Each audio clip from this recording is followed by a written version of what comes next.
welcome to the show. Excited to chat with you today. Thank you so much for having me on. I'm excited to be here. So, give us a little snapshot of your background story. So, I started out in my corporate career as an executive assistant, and I worked as an executive assistant, worked my way up, CEO to EA to a CEO in a company. And then from there, I actually one day I was sitting there back when everyone was traveling tons and tons pre pandemic. I ended up thinking to myself, why am I in the office? Like, I don't need to be in the office. Like, everything is done over email and remote because everyone is traveling. Why am I here? And this was obviously, again, pre pandemic, pre working from home, all of that. So I went online and I started looking up like work from home executive assistant jobs. And I stumbled upon a virtual assistant role. And I thought, oh, that's kind of interesting. But it freaked me out because it was like, you have to basically go out on your own, start your own business, get your own clients, do your own marketing, all this stuff that I had no idea how to do. But it kept sitting in the back of my mind. So I was like, you know what? I got a new job and I thought, well, if the new job doesn't work out, I'll do this VA thing. And the new job did work out, but I still couldn't stop thinking about this creating your own business, having like hours that you want, working from home whenever you wanted. So I said, let's just try it. Right. So I registered my business, sole proprietor, really small. And within, I want to say I started marketing myself 6 months afterwards. I just like learned as much as I could within 6 months, started marketing myself. And then 9 months later was able to quit my full-time role and go solo. From there, I was a, executive virtual assistant essentially for quite a few years. And then I made the leap to create a course to help other women also transition from being in a corporate office to working for themselves and working online from home. So I now run corporate to contract number two. And that's just basically a course you can take to help women make their own leap as well. Because I realized when I was doing that, there was so much information out there, all in different places. So you'd spend hours researching. Plus, I had a full time job. So I was up at like 5:36 in the morning, working on my marketing, working on understanding how to be an online business owner. I would come home and I would, after dinner, work some more, trying to understand this, work on the weekends. And if someone had just compiled it all in one place, it would have been way easier and way faster. So that is my goal right now, to help other women leave their corporate jobs as quick as possible, earn the same salary or more. Tips and tricks, how to do that, and basically create their own business online.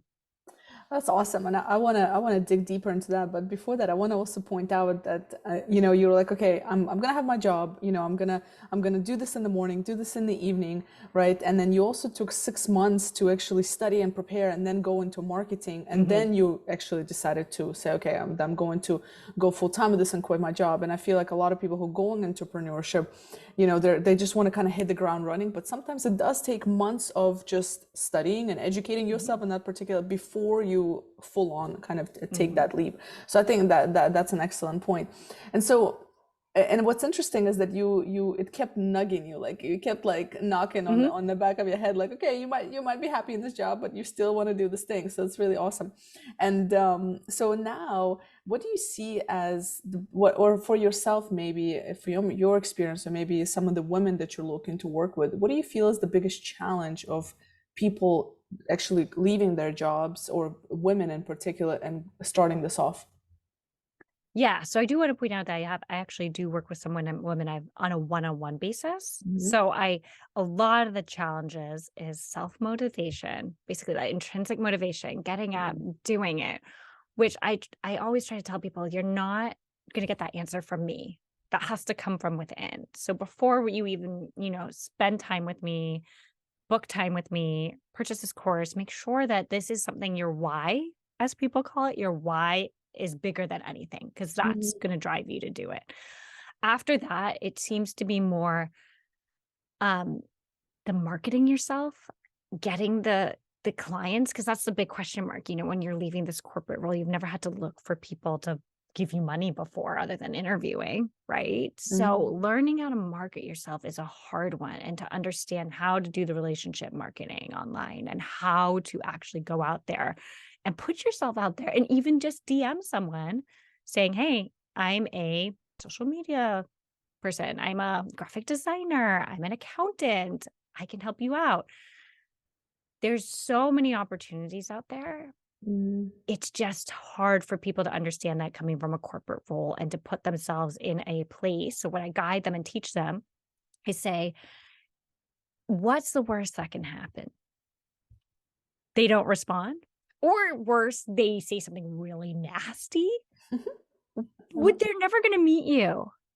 Move on. It's not a big deal. And once you can get over that, like, oh, right, this is just a screen. I'm not really, it's not someone in my face, actually, because people take it as like, if they say something rude, like, please don't bother me.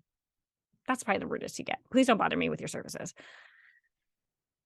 It's not them saying it face to face. It's them on a screen. They're busy. They're typing fast. They're not even thinking how rude they are. Once you can get that like distance, it becomes a lot easier. And you just can, like you said, hit the ground running, just network, talk to people, spread the word, and be okay with people saying no, no, thank you. mm. I'm curious, would it take a special kind of extrovert to be able to do it? Because that's what I've run into a lot when I work with a lot of analytical, technical people. And when I talk about networking, like, Elena, but I'm an introvert and I don't know how to put myself out there like that. So like, do you run into this challenge with your clients? I would say I am an introvert and I practice very, very hard on being an extrovert. I mean, I think anyone who 10 years ago goes looking for a work from home job and doesn't want to be bothered by people is an introvert.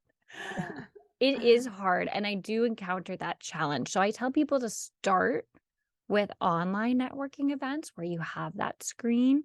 But I do challenge them to try to go to one in person networking event every 3 months. So I'm not saying every week, I'm not saying every Mhm. month. Like, let's look at your calendar of events in the area. Let's look at Meetup. Let's look at your Chamber of Commerce. Let's look at all of these like different areas, even not just your Chamber of Commerce in your town. Let's look at other towns and surrounding areas that you'd be willing to drive to. Let's just find one event and you're going to go to it and it's going to be okay. And even if you sit in the corner, I had one event I went to and I barely talked to anyone. People didn't really want to talk to me. I was super young. I was like 27 then. Everyone else was in their late 30s, 40s. No one talked to me. It was horrible. But you know what? I went and I did it. Because once you get over that first one, it Mhm. becomes so much easier. So start with online networking events. Just see what people talk about, see what they're doing, and then just try to go to one every 3 months to put yourself out there. Mm. Yeah, I love that approach. And although I'm more on the extroverted side, so I do like to get out there and meet people, but it is exhausting. So I give myself buffer room. I'm like, okay, if I have a networking event, I'm gonna make sure I don't do any networking for the next like week or 2 weeks for me personally, because I know I need that time to like recharge again. Although I do enjoy those interactions, but so for somebody like myself, maybe I don't need 2 months, but it is exhausting. So I have to It like is for me. Yeah, I get it. I just sit there like, oh, at the end, and I'm so tired because I think there's something about like the lead up to it, and in your head you get really worked yeah, up, and like, who am I going to meet? Am I going to be okay? I'm like, and I tell people, don't go in there trying to sell your business. Don't yeah. don't do that. That's the worst thing because then if you try to go in there and sell your business, no one's going to want to talk to you because they're going to be like, oh, this is a pushy salesperson. Just go in there to meet other people, and when you genuinely start asking people about their business and what they do, Mhm. it's just like dating. Then Yeah. they're interested in you. And then they want to talk to you. And then they're going to eventually say, what do you do? And then you can have this elevator pitch that you've crafted or whatever and just kind of easily talk to them about it.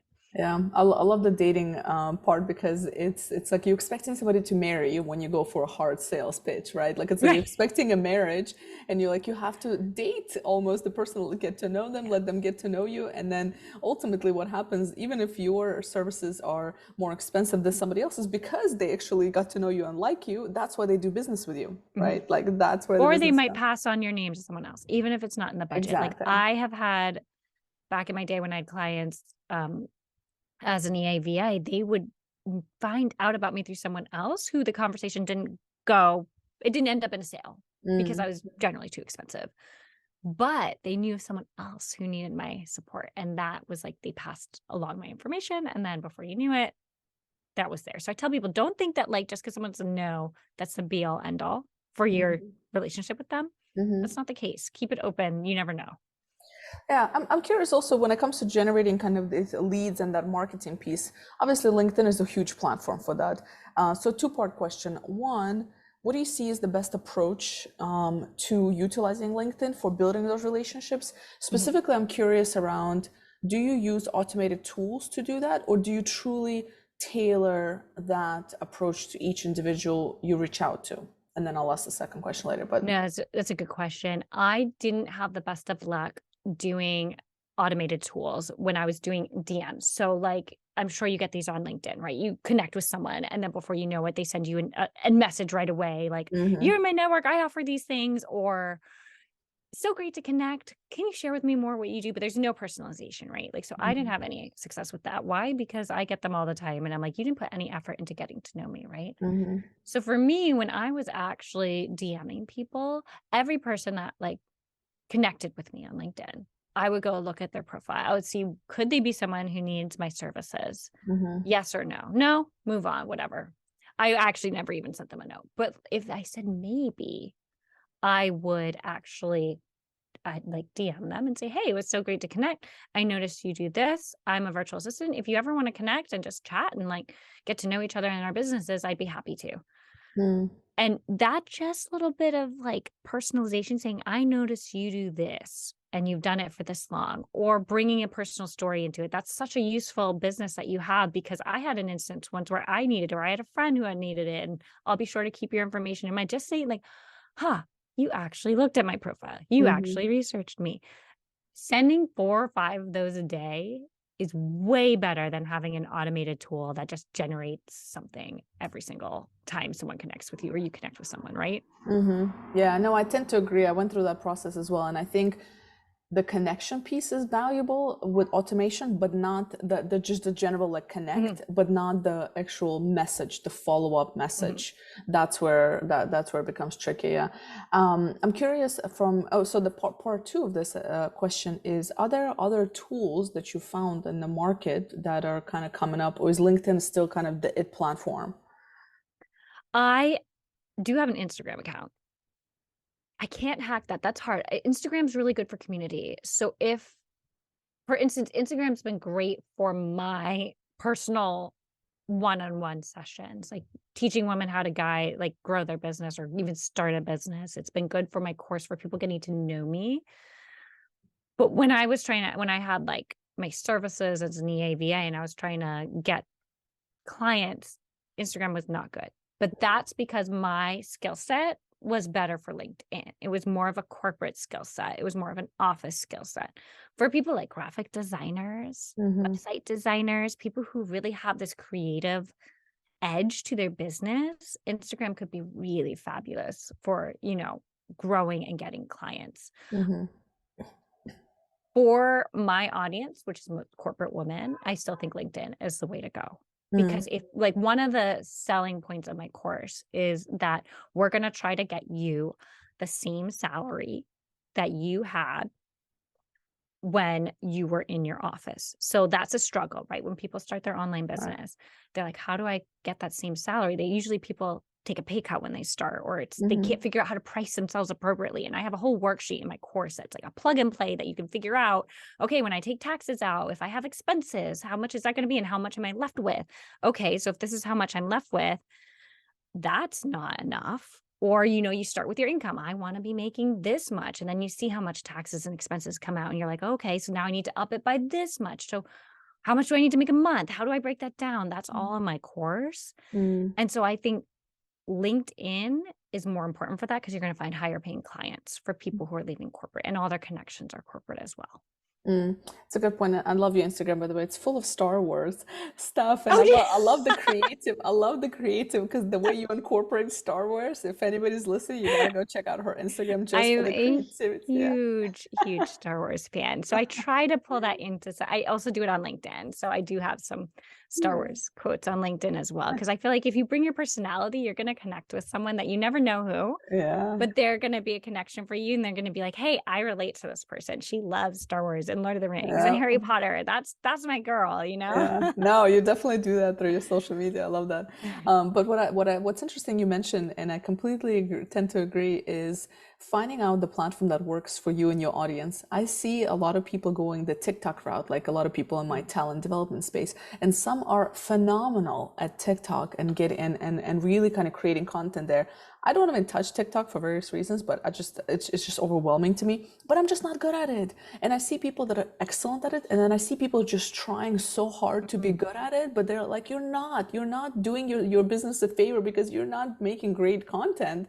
So it's like being realistic about what works for you and your audience, but more importantly, how can you showcase yourself with the best light, essentially, right? And yes, there's a learning curve for everybody. Like the first time I recorded an episode was a horrible episode. My poor friend who was my first guest a few years back, all kudos goes to him for volunteering to be the first one. But so there's a learning to it, but I just feel like also in certain aspects you can either learn into or you can turn people off. So I think the fact that like kind of targeting your audience and where they hang out, but also what comes more naturally to you is important to recognize when it Absolutely. comes to social media. I'm not comfortable on Instagram. Like I will do reels here and there. I will put posts out here and there, as you said. You saw my Star Wars stuff. But most of the time, the stuff I put out on Instagram is just to show people, like, look, I'm active here. Here's where you can connect with me. There's a lot of stuff about my podcast there, more so than my business. That's more like because like I said, from my audience, Instagram is less really huge clients. It's more like people who are like, oh, I like what she's saying about her podcast. I like how she's talking about growing her business. Mm, I will follow her here. And then LinkedIn is more where I'm actively marketing. But it's not even marketing, right? Like so LinkedIn, I try to follow this like 10-10-10 rule where it's like I'll spend 10 minutes maybe crafting posts or scheduling posts or doing something like that for LinkedIn. I spend 10 minutes commenting on other people's posts and liking them or just trying more than just to like them, but trying to engage with them, basically 10 minutes engaging. And then I spend 10 minutes with the hashtags on LinkedIn, finding other people through hashtags and mm, or finding like an ideal client of mine or an ideal possible student of mine, going in and see who follows them, who are they connected with, and then maybe trying to connect with them and commenting on their stuff and engaging with their stuff. So it's like very much this 30-minute rule that I have that's just like 10 minutes doing this, 10 minutes doing that, 10 minutes doing this. mm. I'm curious, talking about kind of productivity, because that sounds very effective, but based on your experience in the past and also as a business owner now and just working with, women that are trying to kind of launch into their own business, where do you see people spend the most time on that they don't necessarily get the most results from, but it's like staying busy versus being productive idea? Do you see any time wasters? That's a good question. What I used to tell my clients as an EA for them was, what do you shrink away from doing? What doesn't feel natural or in your zone of genius? For instance, like you said, the TikTok route, when people go TikTok because they have to, that's what everyone's Mhm. doing. And then they end up struggling and feeling guilty when they don't post. And it's just like, only 3 views. Why did I do this?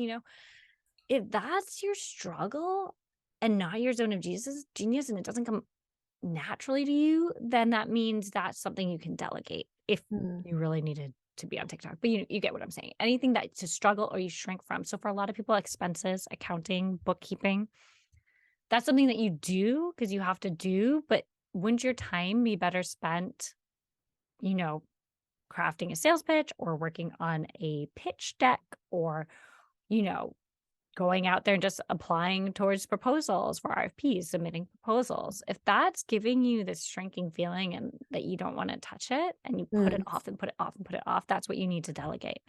mm. So giving a specific example is hard because it's different for everyone. Right. For instance, with my podcast, I have a podcast manager who handles all the guest relations. Hmm. Why? Because I don't want to be caught up doing that with the schedules and the reschedules. And Yeah. like, I actually love reaching out to people multiple times and trying to get them to come on my podcast. That's something I love to do. That gives me energy. But doing all that stuff. And then I also have a VA who does my social media for the podcast. And she does a lot of the scheduled posts on LinkedIn and Instagram. And she creates these really cool images. She does a YouTube page. She's great at it. And she likes doing that. So go for it. Yeah. If I had to, if she went to Timbuktu and I had to do my YouTube and like everything, it just wouldn't get done. I Yeah. just don't like doing that. Yeah. I like your point about, sorry, did you want to No, I say? was going to just wrap it up and say, like, whatever you shrink from, that's what you should delegate. Yeah, I think that's a good kind of checking on the pulse of what gives you energy, because that's the important part, right? If you're completely drained doing a task, and I can imagine if you're drained, I'm just thinking of like the tasks that I dread doing, like accounting stuff and like just anything with numbers, like it would literally give me a headache, and I would spend, for somebody it will take them 30 minutes, for me it will take 4 hours, and then I'm completely just pissed off for no reason. Yes. And I don't want to do anything else for the rest of the day. Yes.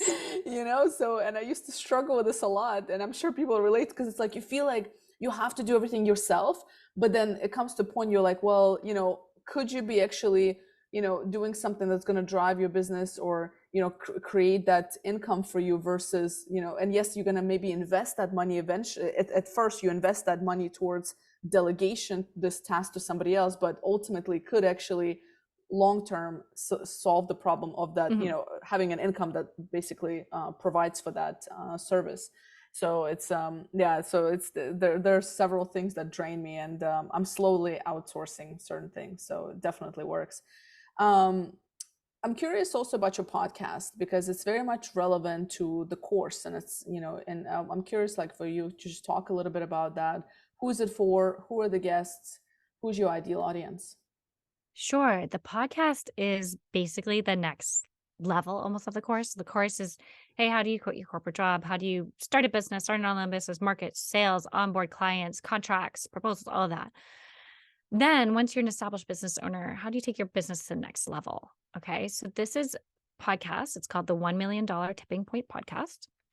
It's specifically for women, generally who already have a business, generally making six figures. I mean, it can be for anyone who's an entrepreneur, woman business entrepreneur. But I found in general, my audience are women who are making six figures already, and they want to take their business to the next level, to a seven-figure business, to a $1 million tipping point business, right? Where you make over seven figures. What I do is I interview other women who are at that position or who have been there. And it doesn't have to be a million annually. They could have made it over 5 years. But how? Mm-hmm. What are their best investments? What are mistakes they made that they wish they had, known when they started? What's their team look like? And that one's interesting because there's some women who have like a really robust team. And then there's some who are like, no, I believe in streamlined operations and it's just two people and myself, two contractors. Mm. Some people who have just employees, very different across the board. And then from there, it's just talking about them, like what is your business? What's the nuts and bolts of it? How long did it take you to get to this point? How many hours do you work a week? There's some women who work their butts off all the time. They love it. They're always in their business. And then there's some women who work 5 hours a day.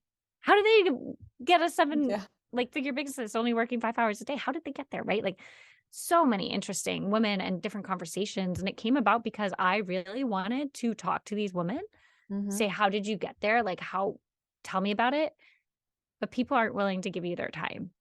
And I figured Yeah. if I made it a podcast, and I already had podcasting experiences, so I'll just try. I'll just give it a whirl and see if people want to actually be on this podcast. And people did, and people Mm-hmm. signed up, and now it's still going, and I'm so proud of it. And every time I have an interview, I just love it. I get energy from it. I just love meeting these women and getting these connections.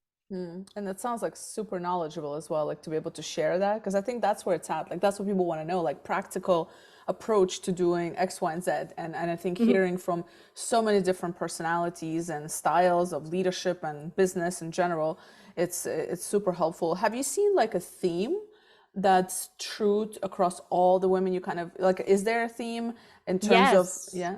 Yes, actually, that's funny because that is my downloadable on my site. If you want to, it's like three common habits. Mm-hmm. One of them was celebrate your celebrate your milestones.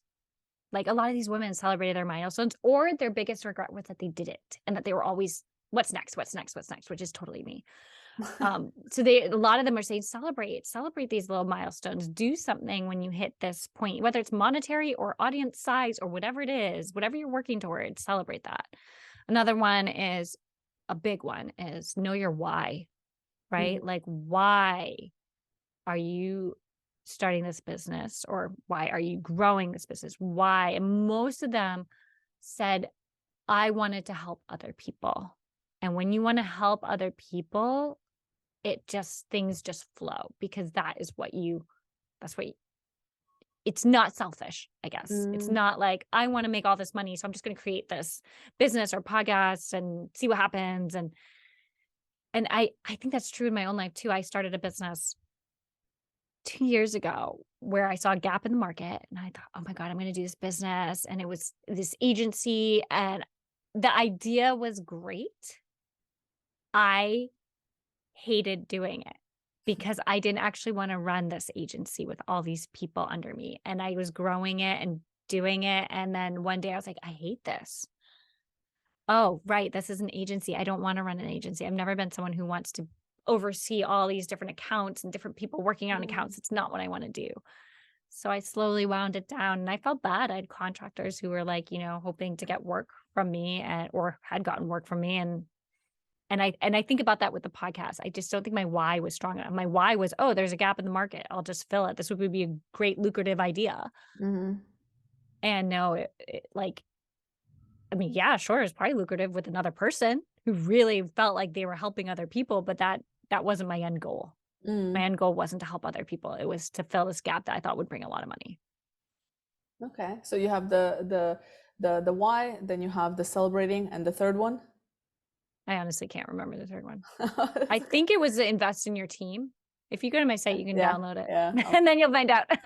I'll put I it in think the it was show notes. investing in a team, I believe, if I Mm. remember correctly. Like That none would of make these sense. business owners that got to seven figures, there were some who had like maybe one or two people, or maybe they were just contractors, but they Hmm. still needed help to get Right. to where they were.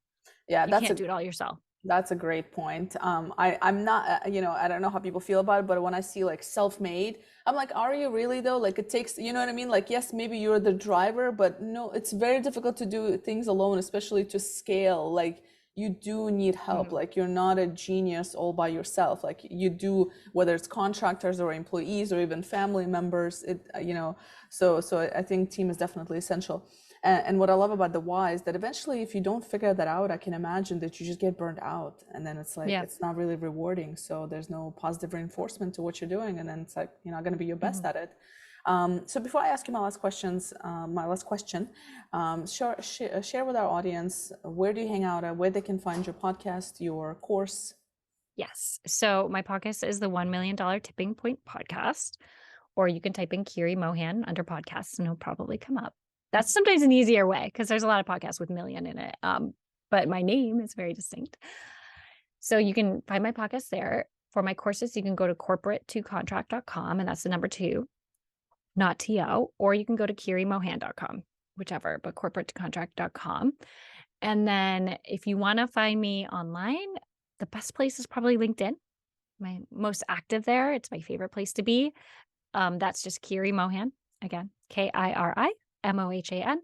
And then Instagram, I'm virtually Kiri at virtually Kiri. And if you're reaching out to Kira on LinkedIn, make sure to personalize it and check out the profile. But Yeah, hopefully, right. after listening to this episode, you already know a little bit about her. And I'm going to make sure to include this in the show notes. So the last question I ask my guests is, what is one question do you wish people ask themselves more often?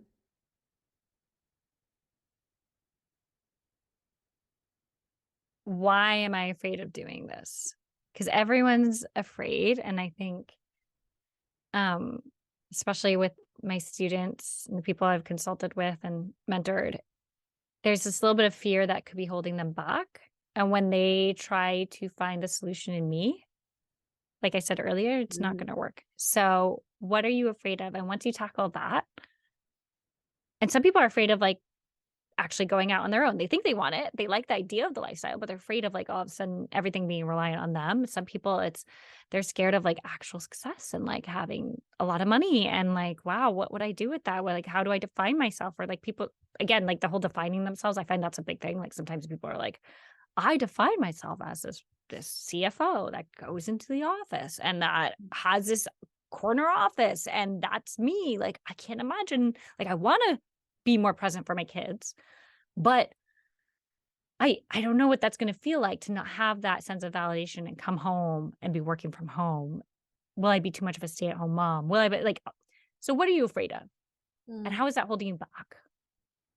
that's a And good how can one. we minimize that to move forward? That's a powerful question.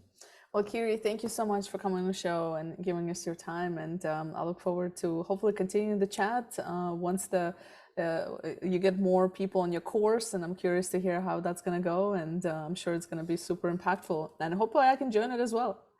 Thank you so much. I appreciate it.